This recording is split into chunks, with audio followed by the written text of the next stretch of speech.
சூரத்தோட ஸ்பெஷலான street food recipe தான் பார்க்க போறோம். இந்த ஸ்ட்ரீட் ஃபுட் வந்து ரொம்ப சூப்பரா இருக்கும். நம்ம சைட்லாம் பார்த்தா ஸ்ட்ரீட் ஃபுட்டை பார்த்தாலே ரொம்ப ஆசையா இருக்கும் சாப்பிடணும் போல. அதே மாதிரி சூரத்ல பாத்தீங்கன்னா இந்த ஸ்ட்ரீட் ஃபுட் தான் எல்லா இடத்துலயுமே இருக்கும். ரொம்ப நல்லா இருக்குங்க. நம்ம வீட்லயே செஞ்சு அசத்த போறோம். உடனே நீங்க சூரத்ல போய் இந்த ரெசிபியை கத்துட்டு வந்து செஞ்சீங்களா அப்படின்னு கேட்டா கண்டிப்பா இல்ல. நமக்கு வந்து திண்டுக்கல்ல போய் தலப்பாக்கட்டு பிரியாணி எப்படி வந்து சாப்பிட்டுட்டு பார்த்து ரிவ்யூ சொல்றோமோ அதே மாதிரி தாங்க இந்த ஸ்ட்ரீட் ஃபுட் செய்ய போறோம். வாங்க வீடியோக்குள்ள போலாம். சூரத் ஸ்டைல் ஸ்ட்ரீட் ஃபுட் செய்யறதுக்கு 1 கப் மைதா சேர்த்துக்கலாம், 1/2 கப் கோதுமை மாவு சேர்த்துக்கலாம், தேவையான அளவு சால்ட்டு, கொஞ்சம் ஆயில், இது எல்லாமே சேர்த்து நல்லா மிக்ஸ் பண்ணிக்கலாம். நல்லா மிக்ஸ் பண்ணியாச்சு. இப்ப கொஞ்சம் கொஞ்சமா தண்ணி சேர்த்து நல்லா மிக்ஸ் பண்ணிக்கலாம். இந்த மாதிரி நல்லா கொஞ்சம் கொஞ்சமா தண்ணி சேர்த்து கலந்துக்கோங்க. அப்பதான் மாவு வந்து ரொம்ப தண்ணியாகவும் ஆகாம மீடியமா இருக்கும். நமக்கு வந்து தேய்க்கிறப்ப ஈஸியா இருக்கும். மாவு நல்லா மிக்ஸ் பண்ணியாச்சு. இந்த மாதிரி நல்லா பிசைஞ்சு எடுத்துக்கோங்க. நல்லா சாஃப்டா இருக்கு. இப்போ ஒரு 1/2 hour ஊற வச்சு எடுத்துக்கலாம். இந்த ஊறுற டைம்ல உள்ளார வைக்கிற ஸ்டஃபிங் ரெடி பண்ணிடுவோம். ஸ்டஃபிங் செய்யறதுக்கு 1 டீஸ்பூன் பட்டர் சேர்த்துக்கலாம், கொஞ்சமா ஆயில் சேர்த்துக்கலாம். பட்டர் நல்லா மெல்ட் ஆகி வந்துருச்சு. இந்த ஸ்டேஜ்ல ஒரு 5 பூண்டு பல்ல இந்த மாதிரி நல்லா கட் பண்ணி வச்சிருக்கேன்.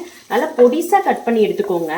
இந்த பூண்டு வந்து நல்லா கோல்டன் ப்ரௌன் கலர்ல அச்சீவ் ஆகி வரணும். பூண்டு நல்லா கோல்டன் கலர்ல ஃப்ரை ஆகி வந்துருச்சு. இந்த ஸ்டேஜ்ல 1 டீஸ்பூன் இஞ்சி சேர்த்துக்கலாம். இஞ்சியும் நல்லா வதக்கிக்கோங்க. இஞ்சி வதங்கிருச்சு. இந்த ஸ்டேஜ்ல 1 டீஸ்பூன் மிளகாய் பொடி சேர்த்துக்கலாம். நான் காஷ்மீர் சில்லி பவுடர் சேர்த்துக்கிறேன். 1/2 டீஸ்பூன் கரம் மசாலா சேர்த்துக்கலாம்.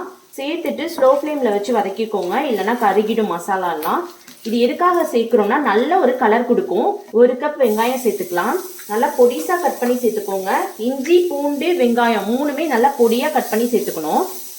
இந்த வெங்காயம் வதங்குறதுக்கு கொஞ்சமா உப்பு சேர்த்துக்கலாம். வெங்காயம் வதங்கிருச்சு. இந்த ஸ்டேஜ்ல பன்னீர் சேர்த்துக்கலாம். நான் ஒரு 200 கிராம் பன்னீர் எடுத்து வச்சிருக்கேன். இந்த மாதிரி கியூபா கட் பண்ணி சேர்த்துக்கலாம். நீங்க இந்த பன்னீருக்கு பதிலாக சிக்கன் கூட சேர்த்துக்கலாம். வெஜிடேரியன் சாப்பிட்றவங்களுக்குலாம் இது ரொம்ப பிடிக்குங்க. நல்லா இந்த வெங்காயத்தோட நல்லா மிக்ஸ் பண்ணி விட்டுருங்க. மிக்ஸ் பண்ணும்போது ரொம்ப உடையக்கூடாது, பார்த்து மிக்ஸ் பண்ணணும். பன்னீர் வந்து லைட்டாக வதக்கியாச்சு, ரொம்ப வதக்கணும்னு அவசியம் கிடையாது. டொமேட்டோ சாஸ் சேர்த்துக்கலாம். அடுத்து சில்லி சாஸ் சேர்த்துக்கலாம். இது வந்து கடையில் அவைலபிள் தான், நீங்கள் எந்த கடையில் கேட்டாலும் கிடைக்கும். நல்லா மிக்ஸ் பண்ணி விட்டுக்கலாம். சோயா சாஸ் சேர்த்துக்கலாம். 1 டீஸ்பூன் சேர்த்துக்கிறேன். இப்போ நல்லா ஹை ஃப்ளேமில் வச்சு இதை மிக்ஸ் பண்ணிக்கோங்க. கொஞ்சம் கொத்தமல்லி இலை சேர்த்த உடனே கடைசியா அடுப்பை ஆஃப் பண்ணி வச்சுட்டு மேல வந்து மொசரலா சீஸ் சேர்த்துக்கோங்க. நான் நல்லா துருகிட்டு சேர்த்துருக்கேன். ஒரு 2லேருந்து 3 டீஸ்பூன் சேர்த்துக்கோங்க. சேர்த்துட்டு இதை ஒரு தடவை நல்லா கலந்து விட்டுடலாம். ஸ்டஃபிங் ரெடி ஆயிடுச்சு. இப்ப சப்பாத்தி தேய்ச்சி எடுத்துக்கலாம். மாவு நல்லா ஊறிடுச்சு. ஸ்டஃபிங் ரெடி பண்ணும் போதே இப்ப சின்ன சின்ன பீஸா பிரிச்சு எடுத்துட்டு இதை சப்பாத்தியா தேய்ச்சி எடுத்துக்கலாம். சப்பாத்தியா தேய்ச்சி எடுத்துட்டு வந்தாச்சு. இந்த மாதிரி ஷேப்ல கரெக்டா தேய்ச்சி எடுத்துக்கோங்க. அப்பதான் ஸ்டஃபிங் வைக்க ஈஸியா இருக்கும். தோசைக்கல்ல கொஞ்சமா ஆயில் ஸ்ப்ரெட் பண்ணிக்கலாம். இப்ப தேய்ச்சி வச்ச சப்பாத்தியை போட்டுக்கலாம்.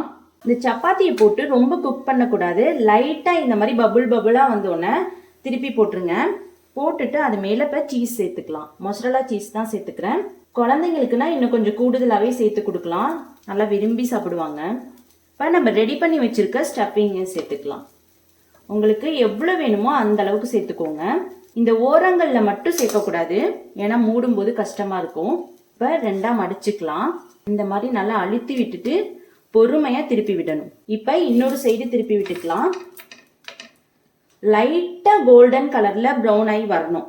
அந்த அளவுக்கு குக் ஆனா போதும். ஏன்னா நம்ம ஸ்டஃபிங்கும் நல்லா குக் பண்ணி தான் வச்சோம், சப்பாத்தியும் லைட்டா குக் பண்ணோம். அதனால வந்து லைட்டா கோல்டன் கலர்ல வந்த பிறகு எடுத்துக்கலாம். அவ்வளவுதாங்க. ரொம்ப சூப்பரான Surat style street food ready ஆயிடுச்சு. ரொம்ப சூப்பரா இருக்கு பாருங்க. இப்பவே எனக்கு எடுத்து சாப்பிடணும் போல இருக்கு. அவ்வளவு டேஸ்டா இருக்கும். இதை நிறைய டைம் ட்ரை பண்ணி பார்த்திருக்கேன். அவ்வளவு சூப்பரா இருக்கும். இந்த வீடியோ கண்டிப்பா உங்களுக்கு பிடிச்சிருக்கும்னு நம்புறேன். இந்த வீடியோ உங்களுக்கு பிடிச்சிருந்துச்சுன்னா சப்ஸ்கிரைப் பண்ணுங்க, லைக் பண்ணுங்க, மறக்காம பெல் ஐகானை கிளிக் பண்ணிருங்க. தேங்க்யூ ஃபார் வாட்சிங்.